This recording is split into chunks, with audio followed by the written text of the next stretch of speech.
আসসালামু আলাইকুম ভিউয়ার্স, আশা করি সকলে ভালো আছেন।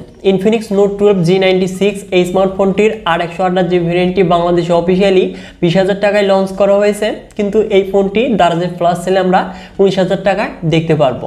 তো এই বাজেটে এই স্মার্টফোনটি যে স্পেসিফিকেশন অফার করছে, তো এই ফোনটি নেওয়া উচিত কিনা, তো এই স্মার্টফোনটি কিছু ভালো দিক মন্দ দিক রয়েছে, তো এই বিষয়গুলো নিয়ে কিন্তু আজকের এই ভিডিওতে আমরা ডিসকাস করতে যাচ্ছি।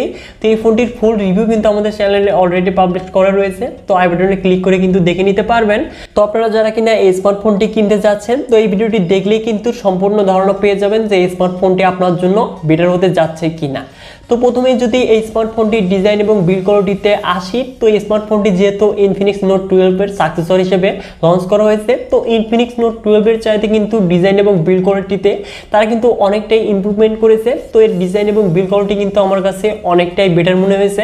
তো এবার যদি আসা যায় এই স্মার্টফোনটির ডিসপ্লেতে, তো এখানে আমরা 6.7 ইঞ্চেস অ্যামোলেড ডিসপ্লে প্যানেল দেখতে পারবো, যার রেজলিউশন ফুল এইচডি প্লাস।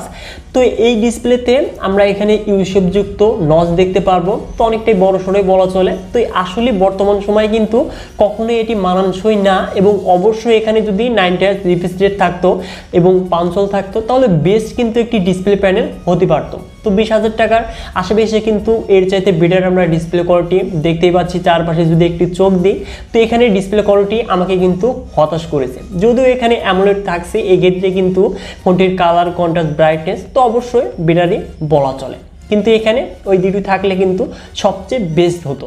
তো এবার যদি আসা যায় এই স্মার্টফোনটির পারফরমেন্সে, তো out of the box Android 12 দেখতে পারবো, যেখানে XOS 10.6 রান করবে, এবং এই ফোনটিতে চিপস হিসেবে থাকছে মিডিয়াটেক হিলিও G96। তো অবশ্যই out of the box Android 12 থাকছে, এবং এখানে ভালো চিপসেট দেখতে পারবো। এই ক্ষেত্রে এই ফোনটি থেকে কিন্তু ভালো পারফরমেন্স পেতে যাচ্ছি, তা তো বলতেই হচ্ছে। তো গেমিংয়ে সর্বোচ্চ হাই ফ্রেম রেটে গেম প্লে না করতে পারলেও আমরা কিন্তু মিডিয়াম সেটিংস থেকে কিন্তু খুব ভালো পারফরমেন্স পেতে যাচ্ছি। বিশেষ করে পাবজি, ফ্রি ফায়ার ইত্যাদি সকল গেমগুলো থেকে কিন্তু মিডিয়াম সেটিংসে আমরা ভালো পারফরমেন্স পেতে যাচ্ছি এই স্মার্টফোনটি থেকে। তো এবার যদি মুভ করা যায় এই স্মার্টফোনটির ক্যামেরাতে, তো রিয়ারে দেখতে পারবো আমরা ট্রিপল ক্যামেরা সেটআপ, যার মেইন ক্যামেরাটি 50 মেগাপিক্সেল, যার অ্যাপারচার হলো 1.6, সাথে থাকছে 2 megapixel depth sensor and QVGA camera, এবং রিয়ার ক্যামেরা দিয়ে আমরা 2K ভিডিও সর্বোচ্চ 30 fps এ রেকর্ড করতে পারবো। তো এই ফোনটির মেইন যে ক্যামেরা 50 মেগাপিক্সেল, তো এটি দিয়ে কিন্তু আমরা ভালোই ফটোগ্রাফি করতে পারবো। তো অবশ্যই এখানে যদি আজাইরা সেন্সর না দিয়ে যদি একটি আল্ট্রাওয়াইড লেন্স দিত, তাহলে অবশ্যই কাজের একটা হইতো, যেহেতু ফোনটির প্রাইসটাও বেশি। তো অবশ্যই এখানে আল্ট্রাওয়াইড ক্যামেরা আমরা মিস করতে যাচ্ছি। তো এবার যদি মুভ করা যায় ফোনটির ফ্রন্টে, তো ফ্রন্টে থাকছে 16 মেগাপিক্সেল সেলফি ক্যামেরা, যেটি দিয়ে আমরা 1080p 30 fps সর্বোচ্চ ভিডিও রেকর্ড করতে পারবো। এবং এই ফোনটিতে আমরা কিন্তু দেখতে পারবো ডুয়েল স্টুডিও স্পিকার, তো এটি কিন্তু একটি ভালো বিষয়, এবং বাদবাকি যে কমন ফিচার্স তো সকল কিছু থাকতে যাচ্ছে। এবং এই ফোনটির সিকিউরিটি হিসেবে দেখতে পারবো আমরা সাইড মাউন্টেড ফিঙ্গারপ্রিন্ট স্ক্যানার, যেটি কিনা অনেকটাই ফাস্ট রেট এবং অ্যাকুরেটি হতে যাচ্ছে। সাথে সেম থাকছে 5000 mAh ব্যাটারি, যেটি কিনা 33 ওয়াট ফাস্ট চার্জিং সাপোর্টেড। তো এই কিন্তু ফোনটির স্পেসিফিকেশন হতে যাচ্ছে। তো এই ফোনটির যদি মন্দ দিকগুলো নিয়ে আলোচনা করি, সেই ক্ষেত্রে এই ফোনটিতে সেকেন্ডারি নয়েজ ক্যান্সেলেশন মাইক্রোফোন থাকছে না, অটো ড্রপ নচ থাকছে, এবং এখানে হায়ার রিফ্রেশ রেট নেই। তো এই ফোনটিতে যদি আল্ট্রাওয়াইড লেন্স থাকতো, তাহলে অবশ্যই ভালো কিছু হতে পারতো। তো এইগুলোই কিন্তু ফোনটির মন্দ বিষয়, এবং ভালো বিষয়গুলো নিয়ে কথা বলতে গেলে এই ফোনটিতে থেকে আমরা ভালো পারফরমেন্স পেতে যাচ্ছি, এবং এই ফোনটির ডিজাইনটাও কিন্তু অনেকটাই ইমপ্রুভ করেছে বিগত সিরিজ থেকে, এবং এই ফোনটির ক্যামেরা কোয়ালিটিও কিন্তু ইমপ্রুভমেন্ট করেছে। তো বিশেষ করে এটি কিন্তু চিপসেটের কারণেই হয়েছে। তো অবশ্যই এই ফোনটি বর্তমান 19,000 টাকায় দারাজে ফার্স্ট সেলে পেয়ে যাব।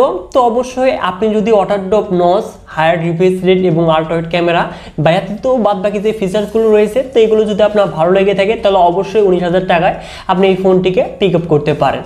আর একটি কথা আপনাদের সাথে শেয়ার না করলেই নয়, তো কিছুদিন পরেই কিন্তু আমরা সকল স্মার্টফোনের প্রাইসটা কিন্তু আরও বৃদ্ধি হতে দেখতে পারবো। তো আপনি যদি একটি ফোন কেনার প্ল্যানিং করে থাকেন, তাহলে অবশ্যই এখনই সময় আপনি একটি ডিসিশন নিয়ে নেন। এবং 20,000 টাকার আশেপাশে কিন্তু আমরা রেডমি নার্জো 5080 6/128GB ভেরিয়েন্টটাও দেখতে পারবো। তো এই দুটি স্মার্টফোনের মাঝে একটা কম্পারিজন ভিডিও করা রয়েছে, তো ভিডিও লাস্টে বা আই বাটনে ক্লিক করে কিন্তু দেখে নিতে পারবেন। তো দেখে নিলে কিন্তু বুঝতে পারবেন যে কোন স্মার্টফোনটি সেরা। তো আজকের এই ভিডিওটি এই পর্যন্ত। আশা করছি ভিডিওটি ভালো লেগেছে। ভিডিওটি ভালো লাগলে অবশ্যই ভিডিওতে একটি লাইক করে দিবেন, এবং এই চ্যানেলটিতে নতুন হলে অবশ্যই চ্যানেলটিকে সাবস্ক্রাইব করে হয়ে যাবেন ফ্যামিলির একজন নতুন সদস্য। সো ভিউয়ার্স, দেখা হচ্ছে পরবর্তী নতুন কোনো ভিডিও নিয়ে।